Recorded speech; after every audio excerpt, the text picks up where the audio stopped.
Dans la lumière tamisée de la cabine d'un vol Air France reliant Paris à Nice, une tension imperceptible flottait dans l'air comme une brise annonciatrice d'orage. Amélie, une fillette de 7 ans, rayonnait dans sa robe rouge éclatante, un tissu léger qui semblait capturer l'énergie du soleil provençal. Ses yeux noirs pétillants, pleins de curiosité enfantine, scrutaient le hublot avec fascination, observant les camions de carburant et les chariots à bagages qui s'agitaient sur le tarmac de l'aéroport Charles de Gaulle. À ses côtés, sa mère, Claire Dubois, une femme d'une élégance discrète, feuilletait un carnet de notes sur son ordinateur portable, ses lunettes cerclées d'or reflétant la lueur douce de l'écran. Claire, avec ses cheveux soigneusement relevés en un chignon impeccable, incarnait cette sophistication parisienne qui mêle grâce et détermination. Elle accompagnait Amélie à Nice pour un gala prestigieux de l'aviation, où son mari, Marc Dubois, haut responsable de l'autorité de l'aviation civile française, devait prononcer un discours clé. Ce voyage n'était pas seulement une escapade familiale, mais une occasion rare de réunir leurs familles, souvent séparées par les obligations professionnelles de Marc à Toulouse. Amélie, serrant contre elle un petit ours en peluche gris nommé Lulu, murmurait des secrets à son compagnon de tissu, un sourire radieux illuminant son visage. « Maman, je peux m'asseoir près du hublot? Je veux voir les nuages, » demanda-t-elle avec une excitation à peine contenue. Claire, un sourire tendre aux lèvres, acquiesça et aida sa fille à s'installer, rangeant leurs bagages dans le compartiment au-dessus de leurs sièges, 14A et 14B. Les autres passagers, installés dans la cabine, jetaient des regards discrets sur la mère et la fille, certains attirés par la vivacité d'Amélie, d'autres par l'aura de confiance qu'exsudait Claire. Mais ce qui semblait être un vol ordinaire allait bientôt se transformer en une confrontation inattendue, une épreuve qui mettrait à l'épreuve les valeurs de justice et de dignité si chères à la culture française. Alors que l'avion s'apprêtait à décoller, les moteurs rugissant doucement, une hôtesse de l'air, Sophie, une jeune femme blonde au chignon impeccable, s'approcha de leur rangée. Son badge brillait sous la lumière, indiquant son nom avec une élégance professionnelle. Son sourire, bien que poli, semblait teinté d'une certaine raideur, et ses yeux bleus trahissaient une légère nervosité. « Madame, excusez-moi, » dit-elle d'une voix douce mais ferme. « Je vais devoir vous demander, à vous et à votre fille, de changer de place pour les sièges à l'arrière, en rangée 27, afin d'accommoder une autre famille. » Claire, immédiatement sur ses gardes, posa son ordinateur sur la tablette devant elle, son regard perçant rencontrant celui de Sophie. Elle connaissait ce ton, cette subtile inflexion qui masquait une demande injuste sous une façade de politesse. Les sièges de la rangée 27, près des toilettes, étaient notoirement inconfortables, encombrés par le va-et-vient constant des passagers. « Y a-t-il un problème avec nos sièges actuels ?» demanda Claire, sa voix calme mais empreinte d'une fermeté qui ne passait pas inaperçue. Sophie hésita, ses yeux évitant brièvement ceux de Claire, comme si elle cherchait une justification. « Non, madame, ce n'est pas un problème avec vos sièges, mais... La famille Beaumont, actuellement en première classe, a un fils qui a des besoins médicaux. Il souhaite être plus proche de cette zone pour des raisons de commodité. J'espère que vous comprendrez. » Claire tourna la tête vers l'allée centrale, où une famille élégamment vêtue attendait, leur visage mélangeant impatience et légère irritation. Monsieur Beaumont, un homme grand au costume taillé sur mesure, se tenait aux côtés de sa femme, une blonde sophistiquée portant des boucles d'oreilles en perles, et de leur fils, un garçon d'environ l'âge d'Amélie, vêtu d'un uniforme d'école privée prestigieuse. Le garçon semblait s'ennuyer, jouant distraitement avec une tablette. Claire reconnut immédiatement ce qui se passait. Ce n'était pas la première fois qu'elle faisait face à ce genre de situation, ces moments où l'on attendait d'elle qu'elle cède, qu'elle s'efface, pour des raisons qui n'étaient jamais tout à fait claires, mais toujours teintées d'une injustice implicite. Elle se souvint d'un dîner dans un restaurant chic du Marais, où on leur avait demandé de s'asseoir près des cuisines, malgré une réservation pour une table près de la fenêtre. Elle avait refusé alors, et elle n'avait pas l'intention de céder aujourd'hui, surtout pas devant Amélie, qui commençait à prêter attention à la conversation, ses petites mains serrant Lulu plus fort. « Nous avons réservé ces sièges il y a des semaines, » répondit Claire, son ton toujours courtois mais inébranlable. « Je pense qu'il y a d'autres solutions possibles pour répondre aux besoins de cette famille. »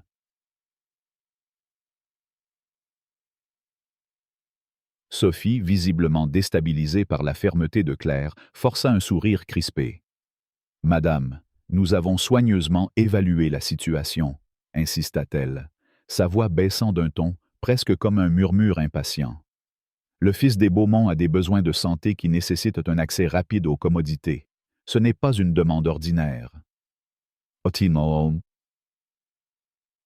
Claire, impassible, observa l'hôtesse. Elle comprenait parfaitement les sous-entendus dans les paroles de Sophie, ce mélange de condescendance et de pression subtile. Amélie, à présent, fixait sa mère, ses yeux noirs brillants d'une curiosité mêlée d'inquiétude.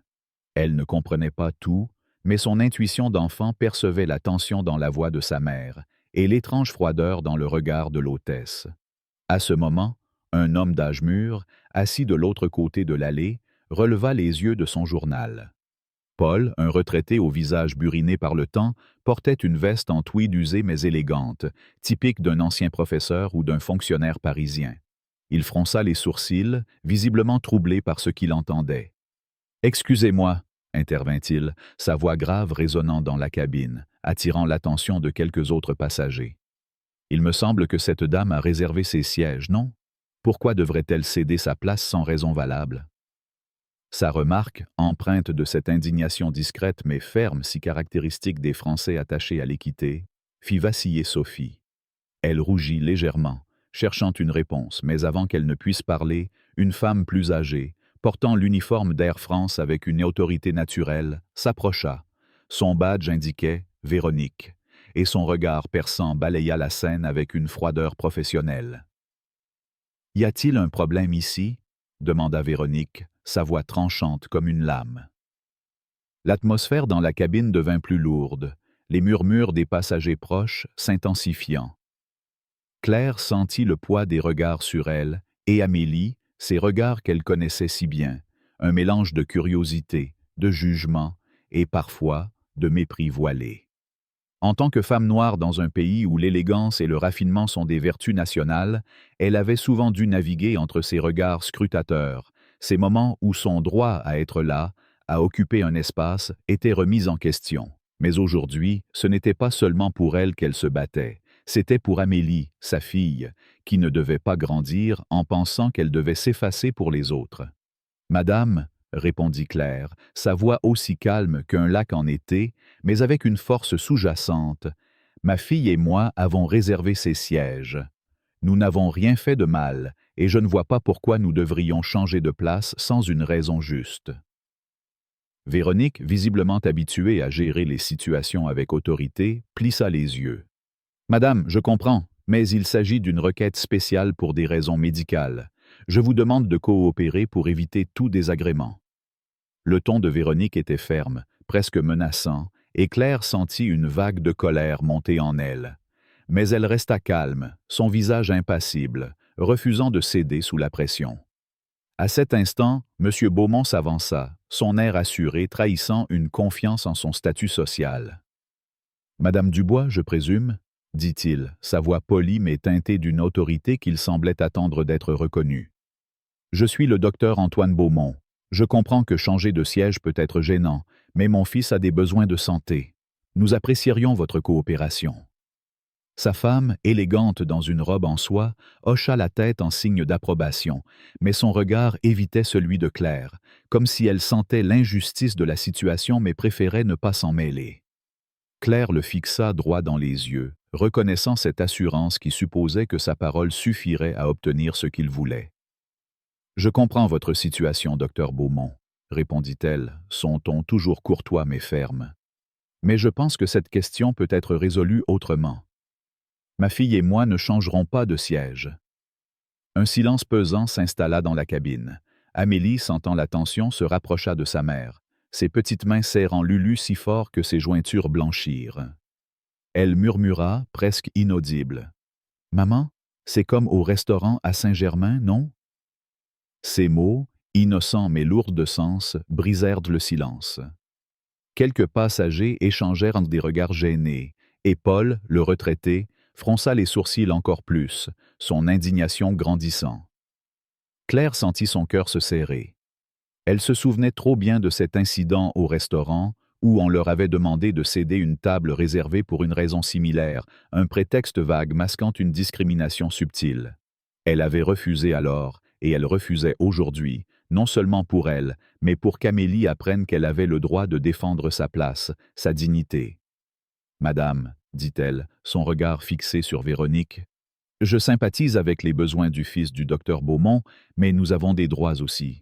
Je suis sûr qu'Air France peut trouver une solution équitable sans nous demander de sacrifier nos sièges. » Véronique, visiblement agacée par la résistance de Claire, redressa les épaules, son ton devenant plus sec. « Madame, ceci n'est pas une requête, c'est une directive de l'équipage. Je vous demande de coopérer immédiatement, ou nous devrons prendre des mesures plus strictes. » Ces mots firent frémir Amélie, qui leva les yeux vers sa mère, un éclat de peur dans son regard. Claire posa une main rassurante sur l'épaule de sa fille, son cœur battant plus fort, non pas de peur, mais de détermination. Elle savait que céder maintenant serait enseigner à Amélie que l'injustice devait être acceptée en silence. Paul, ne pouvant plus se taire, intervint à nouveau, sa voix résonnant avec une indignation contenue mais puissante. « Pardon, mais ceci est inacceptable. Cette dame et sa fille ont payé pour ces sièges, tout comme nous tous. Pourquoi devraient-elles être déplacées pour satisfaire une famille qui pense que son argent ou son statut lui donne tous les droits? » Ces mots, prononcés avec l'éloquence d'un homme habitué à défendre ses convictions, firent tourner plusieurs têtes. Une vieille dame assise près de Claire, Madame Élise, une femme aux cheveux argentés et au regard vif, posa son livre et hocha la tête en signe d'approbation. « Bien dit, » murmura-t-elle, sa voix douce mais ferme, ajoutant une couche de soutien inattendue à la cause de Claire. Véronique, visiblement prise de court par cette vague de solidarité, sembla hésiter. Sophie, de son côté, baissa les yeux, son assurance initiale s'effritant.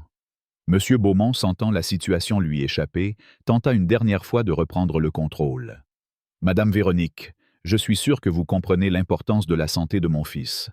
Nous sommes des clients fidèles d'Air France, et je m'attends à ce que l'équipage fasse preuve de compréhension. » Ces mots, bien que polis, portaient une menace voilée, celle d'un homme habitué à obtenir ce qu'il voulait. Mais Claire ne se laissa pas intimider. Elle se leva lentement, son regard fixé sur Véronique, sa voix claire et mesurée. « Permettez-moi de clarifier une chose. Je m'appelle Claire Dubois, et mon mari est Marc Dubois, administrateur de l'Autorité de l'aviation civile française. Je ne pense pas que vous souhaitiez que cette situation soit portée à son attention pour une question de siège mal géré. » Ces mots tombèrent comme une bombe dans la cabine. Véronique pâlit instantanément, ses yeux s'écarquillant sous le choc. Sophie, derrière elle, sembla perdre toute couleur, ses mains tremblant légèrement. Les passagers autour, qui avaient suivi la scène avec un mélange de curiosité et de malaise, retinrent leur souffle. Paul esquissa un sourire satisfait, tandis que Madame Élise, les yeux pétillants, murmura à voix basse « Eh bien, voilà une tournure intéressante. » Véronique, reprenant ses esprits, balbutia « Madame Dubois, vous êtes l'épouse de Monsieur Dubois ?» Sa voix tremblait, et pour la première fois, son autorité s'effrita complètement. Claire hocha la tête, son regard toujours ferme mais sans arrogance. « Oui, c'est exact. Marc Dubois est mon mari et le père d'Amélie. Je vous suggère de trouver une autre solution pour la famille Beaumont. Nous resterons à nos places. » Un silence lourd s'installa, seulement brisé par le bourdonnement des moteurs de l'avion. Monsieur Beaumont, visiblement déconcerté, échangea un regard avec sa femme, qui murmura quelque chose à son oreille, l'incitant à se retirer. La famille, visiblement mal à l'aise, s'éloigna pour retourner à leur siège en première classe, sous les regards scrutateurs des autres passagers. Véronique, reprenant une contenance professionnelle, s'inclina légèrement. « Madame Dubois, je vous présente mes plus sincères excuses pour ce malentendu. Vous et votre fille resterez bien entendu à vos places. Nous allons immédiatement trouver une autre solution pour la famille Beaumont. » Elle lança un regard sévère à Sophie qui baissa la tête, visiblement mortifiée. Claire hocha la tête en signe d'acceptation, mais son regard restait vigilant. Elle savait que cette victoire n'était pas seulement pour elle, mais pour Amélie, qui devait apprendre que sa dignité ne devait jamais être compromise. Alors que Véronique s'éloignait, Paul se pencha légèrement vers Claire, un sourire chaleureux sur le visage. « Bravo, madame, Vous avez défendu vos droits avec une élégance rare. C'est une leçon pour nous tous. » Claire lui rendit un sourire reconnaissant, touché par son soutien. À côté d'elle, Madame Élise, refermant son livre, ajouta doucement: « Vous savez, ma chère, ce que vous venez de faire rappelle les grandes valeurs de notre République. Liberté, égalité, fraternité. Votre fille a de la chance d'avoir une mère comme vous. » Amélie, qui avait écouté en silence, serra la main de sa mère, un mélange de fierté et de confusion dans ses yeux. « Maman, pourquoi il voulait qu'on change de place ?» demanda-t-elle, sa voix tremblante mais curieuse.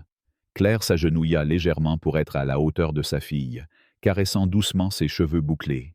« Parfois, ma chérie, certaines personnes pensent qu'elles peuvent demander aux autres de s'effacer sans raison valable. Mais nous, on sait qu'on a le droit d'être ici, tout comme eux, et on ne doit jamais avoir peur de défendre ce qui est juste. » Amélie hocha la tête, ses yeux brillants d'une nouvelle compréhension. Elle serra Lulu contre elle, comme pour se rassurer, mais son sourire montrait qu'elle commençait à saisir la force de sa mère. Alors que l'avion poursuivait son ascension dans le ciel, Claire sentit une vague de soulagement mêlée de vigilance. Cette confrontation n'était pas seulement une question de siège, mais une bataille pour la dignité, pour enseigner à Amélie qu'elle avait le droit d'exister, de prendre sa place, sans avoir à justifier sa présence. Les regards des autres passagers s'étaient adoucis, certains hochant la tête en signe de respect, d'autres murmurant entre eux. Paul, rangeant son journal, lança un dernier regard d'approbation à Claire avant de se replonger dans sa lecture. Madame Élise, quant à elle, rouvrit son livre, mais pas avant d'échanger un sourire complice avec Claire, comme pour sceller une alliance tacite. Le vol se stabilisa à son altitude de croisière, et les bruits de la cabine reprirent leur rythme habituel. Le cliquetis des ceintures, les murmures des conversations, le tintement des verres servis par l'équipage. Mais pour Claire, ce moment restait chargé de sens. Elle savait que cette expérience marquerait Amélie, peut-être pour toujours. Elle jeta un regard à sa fille, qui fixait à nouveau le hublot, les nuages blancs défilant sous ses yeux émerveillés. Claire sourit doucement, caressant la main d'Amélie. Ce vol, qui avait commencé comme une simple liaison entre Paris et Nice, s'était transformé en une leçon de vie, un rappel des valeurs qui font la grandeur de la France. La justice, la dignité et le courage de se tenir debout face à l'injustice, peu importe les circonstances. Alors que l'avion d'Air France glissait à travers les nuages, baigné dans une lumière dorée qui filtrait par les hublots, la cabine semblait retrouver un calme apparent. Pourtant, pour Claire Dubois, l'atmosphère restait chargée d'une tension résiduelle, comme un écho de l'incident qui venait de secouer le vol Paris-Nice. Amélie, sa fille de 7 ans, s'était replongée dans son monde, serrant son ours en peluche Lulu contre elle, ses yeux noirs fixant les formes cotonneuses des nuages à l'extérieur. Sa robe rouge, vibrant comme une flamme dans la lumière douce, semblait refléter l'énergie indomptable de l'enfant, malgré la confusion qui dansait encore dans son regard. Claire, assise à ses côtés, referma lentement son ordinateur portable, son esprit toujours en ébullition. L'échange avec l'hôtesse Sophie et la responsable Véronique avait laissé une marque, non seulement sur elle, mais aussi sur Amélie, qui commençait à poser des questions silencieuses à travers ses regards furtifs. Claire savait que ce moment, bien que résolu, ne serait pas oublié si facilement. Ce n'était pas seulement une question de siège, mais une leçon de vie, un rappel des luttes qu'elle avait elle-même affrontées dans une société française où l'élégance et la justice, piliers de la République, étaient parfois éclipsés par des préjugés tenaces. Elle posa une main rassurante sur celle d'Amélie, qui tourna la tête vers elle, un sourire timide éclairant son visage. « Maman, pourquoi ils étaient si fâchés ?» demanda-t-elle, sa voix douce mais teintée d'une curiosité qui trahissait son besoin de comprendre. Claire prit une profonde inspiration, cherchant les mots justes pour expliquer à sa fille une réalité complexe sans éteindre la lumière d'innocence dans ses yeux. « Ma chérie, » commença-t-elle, son ton empreint de cette douceur maternelle si caractéristique des mamans françaises. « Parfois, les gens font des erreurs. Ils pensent que certaines personnes doivent céder leur place, sans vraiment réfléchir à ce qui est juste. Mais ce qui compte, c'est qu'on a le droit d'être ici, comme tout le monde. Et on doit toujours défendre ce droit, avec calme et dignité. » Amélie hocha la tête, ses boucles brunes dansant légèrement. Elle ne comprenait pas encore tout, mais les mots de sa mère semblaient planter une graine dans son esprit curieux. À cet instant, Madame Élise, la vieille dame assise à côté, posa son livre sur ses genoux, un sourire bienveillant illuminant son visage ridé par le temps. Ses cheveux argentés, soigneusement coiffés en un chignon élégant, et ses lunettes rondes lui donnaient l'air d'une professeure d'histoire à la retraite, une figure presque sortie d'un roman de Proust. « Vous avez une fille merveilleuse, Madame Dubois, » dit-elle, sa voix chaude et posée. Ce que vous venez de faire, c'était un acte de courage, un rappel de ce que signifie vraiment l'égalité dans notre pays. Claire, touchée par ces mots, tourna la tête vers Madame Élise, reconnaissante pour ce soutien inattendu. « Merci, Madame, » répondit-elle, son sourire reflétant une sincérité profonde. « Je veux qu'Amélie grandisse en sachant qu'elle a le droit de défendre sa place, sans peur. » Madame Élise hocha la tête, ses yeux pétillants d'une sagesse acquise au fil des décennies. « Vous savez, ma chère, j'ai vécu une situation semblable il y a bien longtemps, dans les années 60, à bord d'un train Paris-Lyon. À l'époque, j'étais une jeune enseignante, et on m'a demandé de céder ma place à un homme qui se disait plus important. J'ai refusé, non pas par orgueil, mais parce que je savais que céder, c'était accepter un monde où certains se croient supérieurs aux autres. » Elle marqua une pause, son regard se perdant dans un souvenir lointain. Ce jour-là, j'ai appris que la liberté et l'égalité, ces valeurs si chères à notre République, ne sont pas des cadeaux, ce sont des combats. Amélie, captivée par l'histoire, se pencha légèrement vers Madame Élise, ses yeux écarquillés. « Qui s'est passé après, madame ?» demanda-t-elle, sa voix pleine d'excitation. Madame Élise rit doucement, un rire qui semblait porter le parfum des cafés parisiens d'antan. « Eh bien, ma petite, l'homme a fini par s'asseoir ailleurs et j'ai gardé ma place. Mais surtout, j'ai compris que chaque fois qu'on se bat pour ce qui est juste, on rend le monde un peu meilleur. » Claire, émue par ces mots, sentit une chaleur envahir son cœur. Cette rencontre fortuite avec Madame Élise, une femme qui incarnait les idéaux de la France profonde, lui rappelait pourquoi elle refusait de plier face à l'injustice. Elle voulait qu'Amélie grandisse dans un monde où ses valeurs, liberté, égalité, fraternité, ne soient pas de simples mots gravés sur les frontons des mairies, mais des principes vécus au quotidien. Alors que la conversation s'éteignait doucement, un homme en uniforme s'approcha de leur rangée. C'était le commandant de bord, capitaine Laurent, un homme d'une cinquantaine d'années, au visage marqué par une assurance calme et une élégance naturelle. Son uniforme bleu marine, orné d'insignes dorés, semblait incarner l'autorité discrète des pilotes d'Air France. Il s'inclina légèrement, un sourire sincère aux lèvres. « Madame Dubois, je suis le capitaine Laurent. J'ai été informé de l'incident survenu tout à l'heure et je tiens à vous présenter mes excuses au nom de tout l'équipage. » Claire, surprise par cette démarche personnelle, lui rendit un sourire poli. « Merci, capitaine. Je comprends que ce n'était pas l'intention de l'équipage de créer un malaise. » Laurent hocha la tête, son regard trahissant un respect profond. « Je tiens également à vous dire que j'ai eu l'honneur de travailler avec votre mari, Marc Dubois, à plusieurs reprises. C'est un homme remarquable, un véritable pilier de l'aviation française. Sa rigueur et son engagement pour la sécurité de tous sont admirés par nous tous. » Ces mots firent naître une vague de fierté dans le cœur de Claire. Elle connaissait la réputation de Marc, mais l'entendre ainsi célébré par un pilote expérimenté renforçait son admiration pour l'homme qu'elle avait épousé. Amélie, intriguée, leva les yeux vers le capitaine. « Vous connaissez mon papa ?» demanda-t-elle, sa voix pleine d'émerveillement. Laurent sourit, s'abaissant légèrement pour être à sa hauteur. « Oui, petite demoiselle. Ton papa est quelqu'un de très important. Grâce à lui, les avions volent plus sûrement, et des milliers de personnes comme toi et moi peuvent voyager en toute sécurité. » Amélie écarquilla les yeux, un sourire éclatant illuminant son visage. « Waouh! Mon papa est un héros !» s'exclama-t-elle, provoquant un rire chaleureux de Laurent et un sourire ému de Claire. Mais l'atmosphère, bien que plus légère, n'était pas encore totalement apaisée. À quelques rangées de là, la famille Beaumont discutait à voix basse. Monsieur Beaumont, visiblement frustré par l'issue de l'incident, lança un regard en direction de Claire, comme s'il cherchait à reprendre le contrôle de la situation.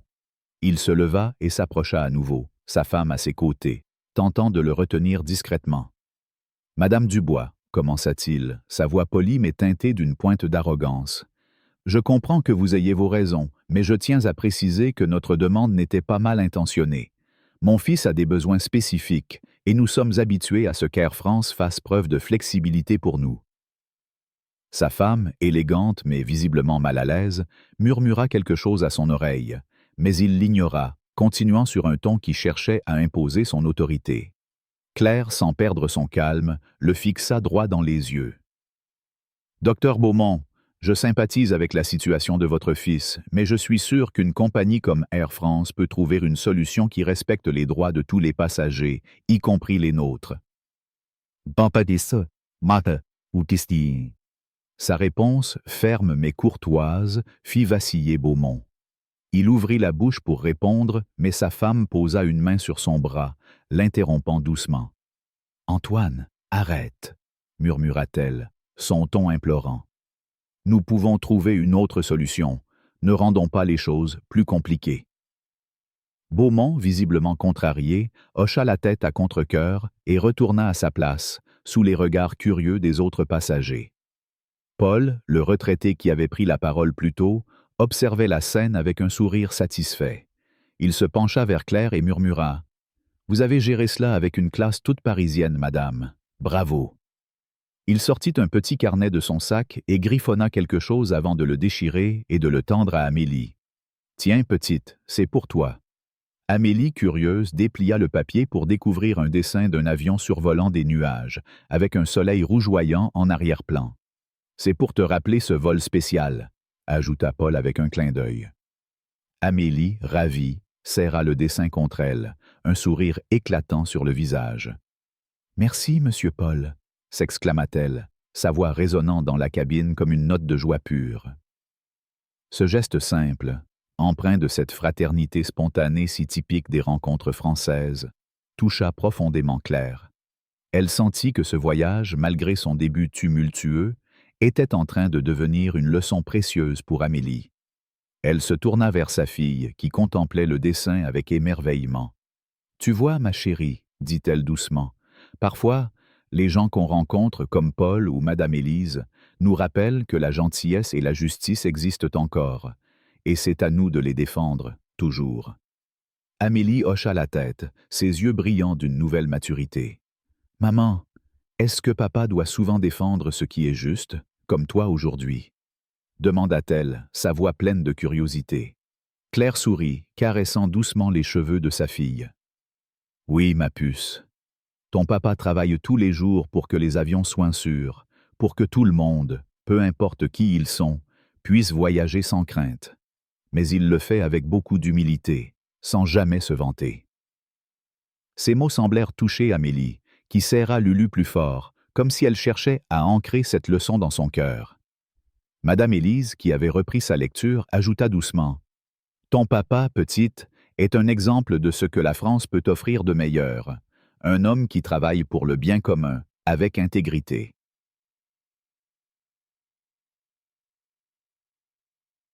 Ces paroles, prononcées avec la gravité d'une ancienne enseignante, résonnèrent profondément dans l'esprit de Claire. Elle réalisa que ce vol, au-delà de l'incident, était une occasion pour Amélie de comprendre non seulement l'importance de son père, mais aussi les valeurs qui définissaient de leur famille. Alors que l'avion poursuivait sa route vers Nice, Claire sentit une réflexion plus profonde s'installer en elle. Cet incident, bien que désagréable, avait révélé à quel point il était crucial de montrer à Amélie comment naviguer dans un monde où les préjugés existaient encore. Elle se remémora sa propre jeunesse à Paris, dans le quartier animé de Belleville, où elle avait dû faire face à des regards scrutateurs, à des commentaires voilés sur sa couleur de peau. À l'époque, elle avait appris à répondre avec dignité, à prouver sa valeur par ses actions, que ce soit dans ses études ou dans sa carrière. Mais aujourd'hui, en regardant Amélie, elle comprit que son rôle de mère allait au-delà de la protection. Il s'agissait d'enseigner à sa fille comment se tenir droite, avec fierté, face à l'adversité. Soudain, Sophie, l'hôtesse qui avait déclenché l'incident, s'approcha timidement de leur rangée. Son visage, auparavant marqué par une assurance maladroite, était maintenant empreint de remords. Elle s'inclina légèrement, sa voix tremblante. Madame Dubois, je tiens à m'excuser sincèrement pour ce qui s'est passé. J'ai mal géré la situation et je m'en veux d'avoir causé ce malaise. Claire, observant la jeune femme, perçut une sincérité dans ses yeux. Elle savait que Sophie, probablement nouvelle dans son métier, avait agi sous pression, influencée par les attentes implicites de clients comme les Beaumont. « J'accepte vos excuses, Sophie, » répondit Claire, son ton doux mais ferme. « L'important, c'est d'apprendre de nos erreurs. Je suis sûre que vous ferez mieux la prochaine fois. » Sophie, visiblement soulagée, hocha la tête, un sourire timide apparaissant sur ses lèvres. « Merci, madame. Si vous ou Amélie avez besoin de quoi que ce soit, n'hésitez pas à me le dire. » Elle s'éloigna, son pas plus léger, comme si un poids avait été ôté de ses épaules. Ce moment de réconciliation, bien que discret, rappela à Claire l'importance de la fraternité, cette valeur si chère à la France, où même les erreurs peuvent être corrigées par le dialogue et la compréhension. Elle se tourna vers Amélie, qui rangeait soigneusement le dessin de Paul dans son petit sac à dos. « Maman, je crois que Sophie est gentille, maintenant, » dit-elle avec une innocence qui fit sourire Claire. « Oui, ma chérie, parfois les gens font des erreurs, mais ce qui compte, c'est qu'ils apprennent à faire mieux. » Amélie hocha la tête, son regard pensif, comme si elle gravait ces mots dans son esprit. À mesure que le vol avançait, l'équipage sembla adopter une attitude plus chaleureuse envers Claire et Amélie. Une autre hôtesse passa, proposant un jus d'orange frais à Amélie, qui accepta avec un sourire radieux. Paul, de son côté, échangea quelques mots avec Madame Élise, discutant de la beauté de la Côte d'Azur et des souvenirs de leur voyage à Nice. La cabine, autrefois tendue, semblait maintenant enveloppée d'une chaleur humaine, comme si l'incident avait, paradoxalement, rapproché les passagers. Claire, observant cette scène, sentit une lueur d'espoir. Elle savait que ce voyage marquerait un tournant, non seulement pour Amélie, mais aussi pour elle-même. Alors que l'avion amorçait sa descente vers Nice, Claire se tourna vers le hublot, contemplant les premières lueurs de la Méditerranée scintillant sous le soleil. Elle pensa à Marc, à leur vie séparée par la distance, lui à Toulouse, elle à Paris. Cet incident, bien qu'éprouvant, lui avait fait réaliser à quel point leur famille avait besoin d'être réunie. Amélie avait besoin de son père, non seulement comme figure d'autorité, mais comme modèle de courage et d'intégrité. Et elle, Claire, avait besoin de partager ces moments avec l'homme qu'elle aimait, loin des sacrifices imposés par leurs carrières respectives. Elle prit une décision silencieuse mais ferme. Il était temps de déménager à Toulouse, de reconstruire leur foyer, de montrer à Amélie ce que signifiait une famille unie, ancrée dans les valeurs de justice et de respect. Alors que l'annonce du pilote signalait l'atterrissage imminent, Amélie se blottit contre sa mère, son ours Lulu toujours dans ses bras. « Maman, ce vol était spécial, non ?» murmura-t-elle, ses yeux brillants d'une nouvelle compréhension. Claire sourit, caressant doucement la joue de sa fille. « Oui, ma chérie, très spécial. Et tu sais pourquoi?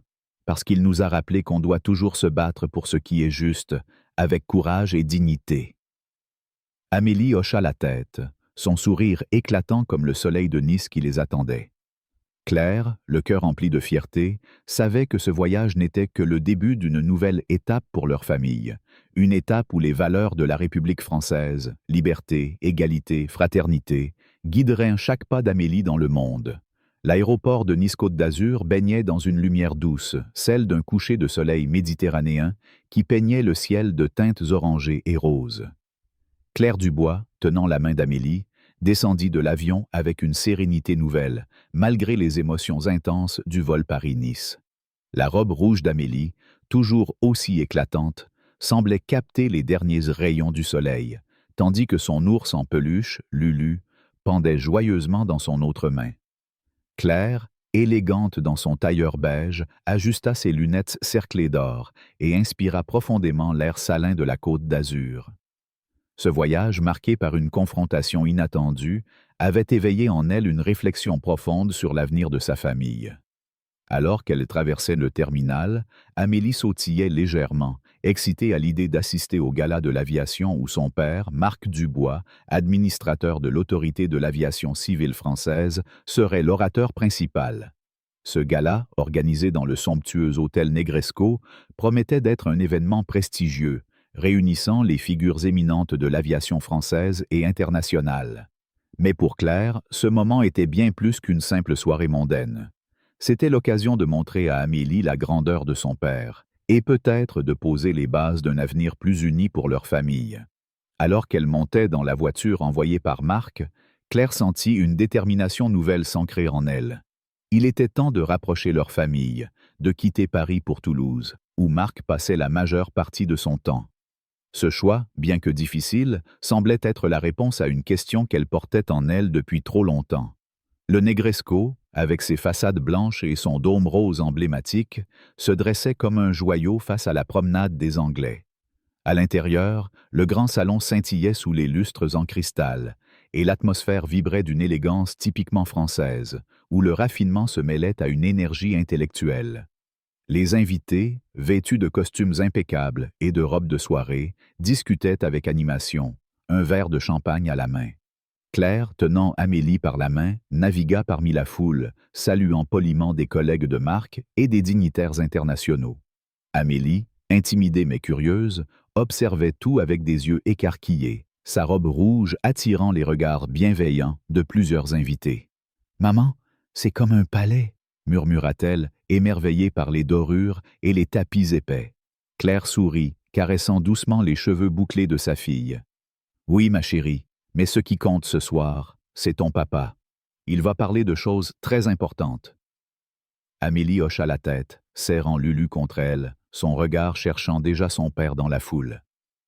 Alors qu'elle s'approchait d'une table ornée de fleurs blanches, Claire aperçut une silhouette familière, le docteur Antoine Beaumont, l'homme qui avait tenté de leur faire céder leur siège dans l'avion. Il était accompagné d'une femme âgée, aux cheveux blancs soigneusement coiffés et au port altier, qui dégageait une aura de noblesse discrète. Avant que Claire ne puisse détourner le regard, la femme croisa ses yeux et s'avança vers elle avec une démarche assurée mais chaleureuse. « Madame Dubois, » commença-t-elle, sa voix douce mais empreinte d'une sincérité profonde. « Je suis Madame Geneviève Beaumont, la grand-mère d'Antoine. J'ai entendu parler de l'incident sur le vol, et je tiens à vous présenter mes excuses les plus sincères, à vous et à votre adorable fille. » Claire, surprise par cette approche, sentit une vague de chaleur dans son cœur.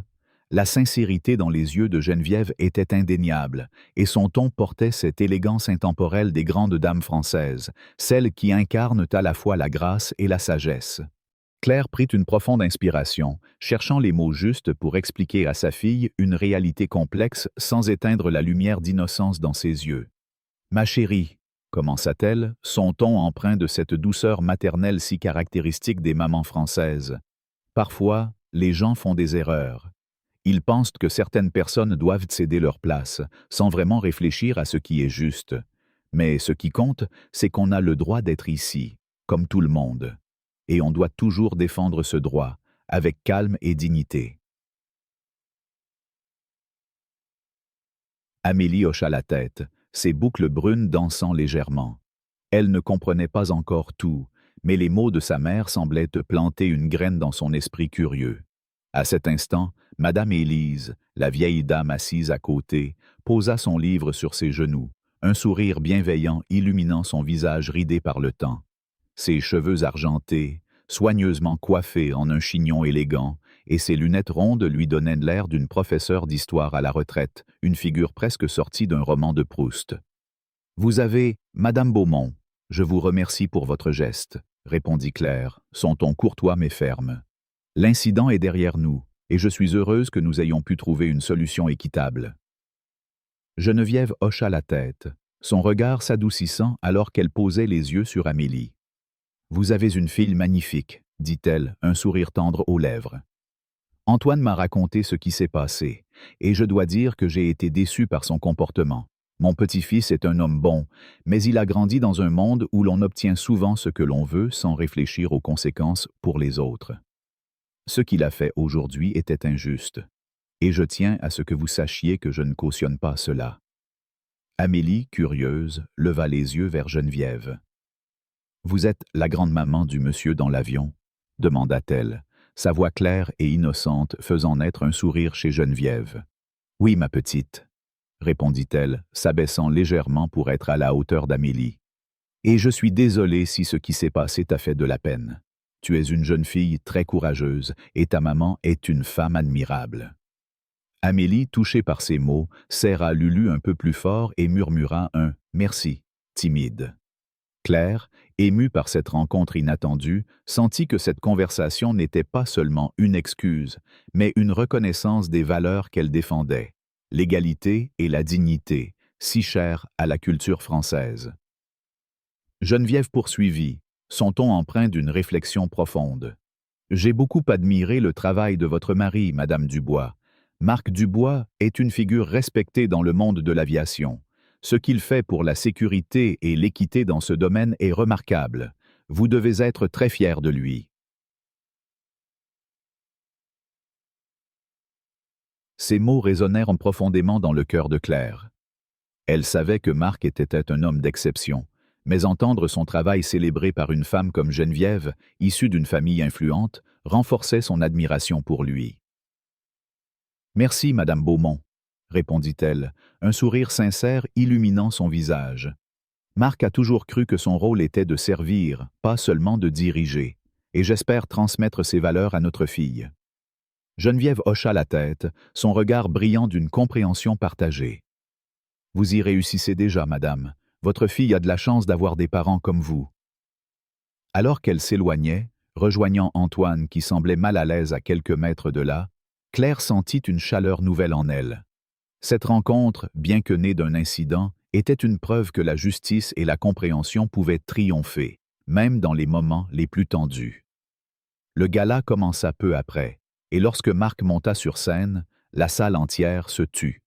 Grand, charismatique, vêtu d'un costume bleu marine impeccablement coupé, il dégageait une autorité naturelle mêlée d'humilité. Son discours, axé sur l'innovation dans la sécurité aérienne et l'importance de l'inclusion dans l'industrie, captiva l'audience. Amélie, assise à côté de Claire, écoutait avec fascination, ses yeux brillants de fierté. « C'est papa », murmura-t-elle, provoquant un sourire chez Claire. À la fin du discours, un ton tonnerre d'applaudissements éclata, et Marc descendit de scène pour rejoindre sa femme et sa fille. Lorsqu'il les aperçut, son visage s'illumina d'un sourire chaleureux. « Mes deux trésors, » dit-il, enlaçant Claire et soulevant Amélie dans ses bras. « Papa, tu étais incroyable !» s'exclama Amélie, ses joues rosissant d'excitation. Marc rit doucement, caressant ses boucles.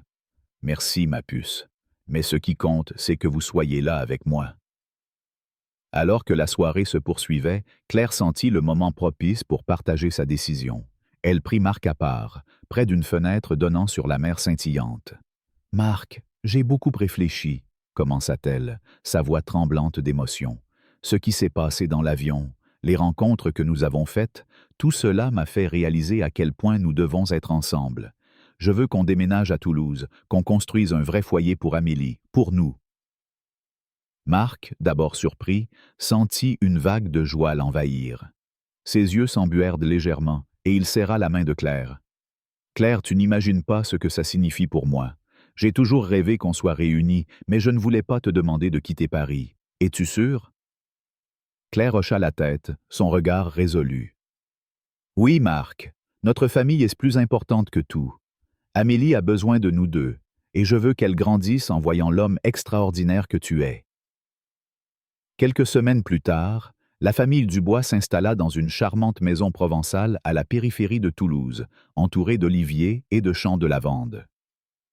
La lumière chaude du sud de la France semblait refléter l'espoir nouveau qui habitait Claire, Marc et Amélie. La maison, avec ses murs en pierre et ses volets bleus, incarnait l'élégance rustique de la région, un contraste apaisant avec l'effervescence de Paris. Amélie, ravie, courait dans le jardin, Lulu dans les bras, imaginant des aventures dans ce nouvel environnement.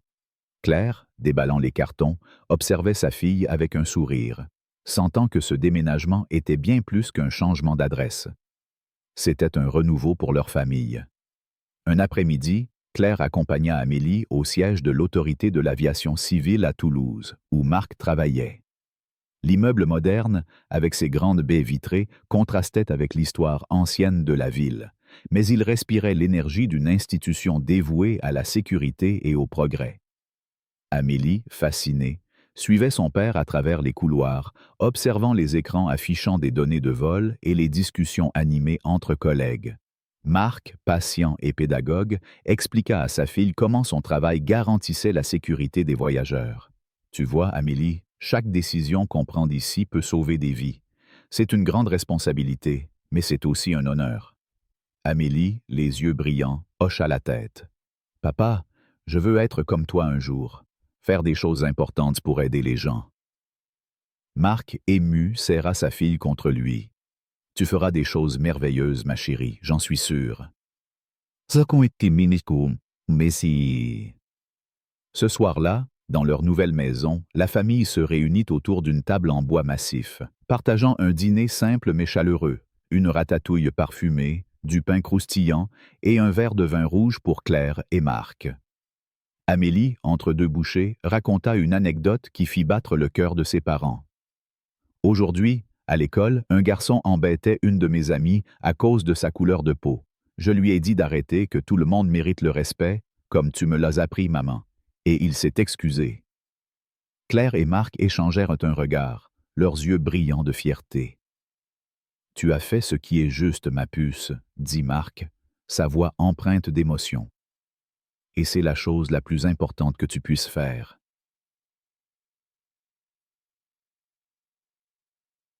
Claire, posant une main sur celle de Marc, sentit une paix profonde l'envahir. Ce moment, dans leur maison toulousaine, entourée de l'amour et des rires d'Amélie, était la confirmation qu'ils avaient fait le bon choix.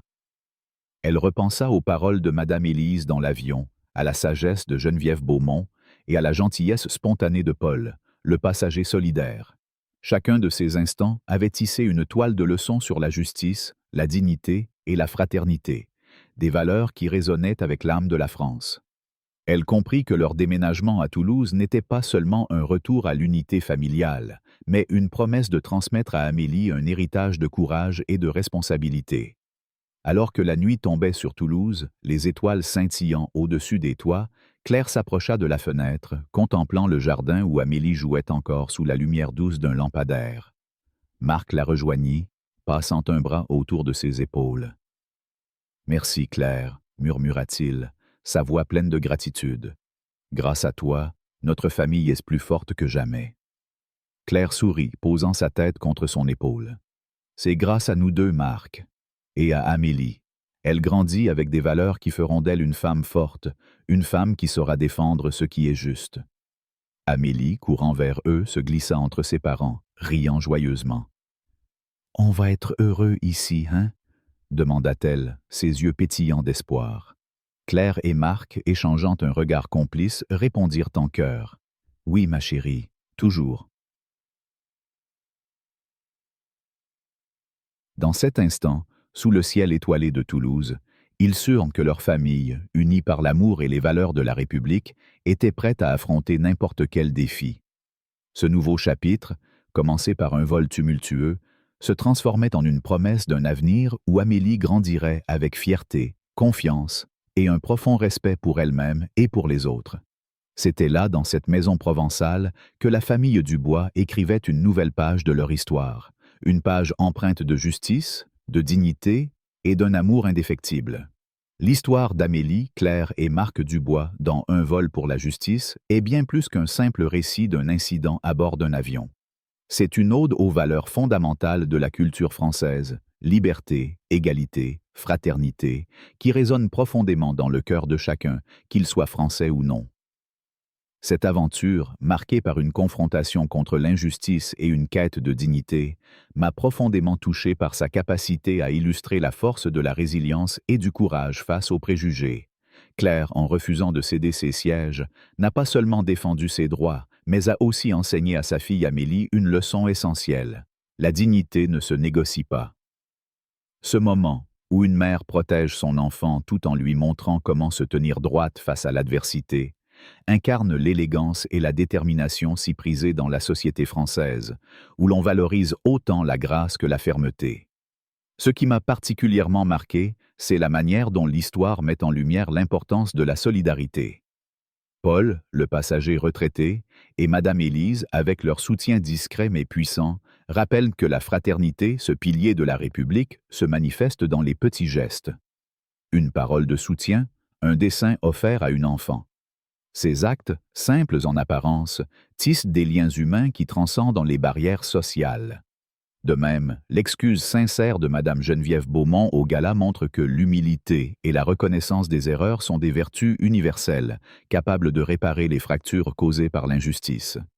Cette histoire m'a appris que chacun, à son échelle, peut contribuer à un monde plus équitable, que ce soit par un refus ferme face à une demande injuste ou par un geste de compassion. En appliquant ces leçons à la vie quotidienne, je réalise qu'il est crucial de cultiver une conscience aiguë de nos droits et de ceux des autres.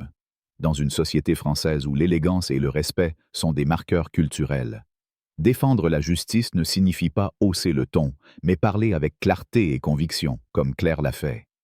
Cela m'inspire à être plus attentif aux petites injustices autour de moi, au travail, dans les transports ou même dans les interactions quotidiennes, et à agir avec courage pour les corriger. De plus, l'histoire souligne l'importance de transmettre ces valeurs aux générations futures. Comme Claire et Marc l'ont fait pour Amélie, nous devons enseigner à nos enfants, nos amis, nos collègues, que la dignité et l'égalité ne sont pas négociables et que chacun a le pouvoir de changer les perceptions par ses actions. Si cette histoire vous a touché, si elle vous a inspiré à réfléchir sur la justice et la dignité dans votre propre vie, alors partagez-la. Cliquez sur « J'aime » pour montrer votre soutien.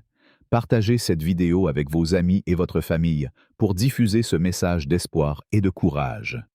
N'oubliez pas de vous abonner à notre chaîne pour ne manquer aucune de nos histoires inspirantes. Et surtout, laissez un commentaire ci-dessous. Avez-vous déjà vécu une situation où vous avez dû défendre vos droits ou ceux de quelqu'un d'autre?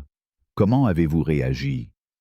Vos expériences comptent et ensemble, nous pouvons construire une communauté où les valeurs de liberté, d'égalité et de fraternité brillent plus fort que jamais.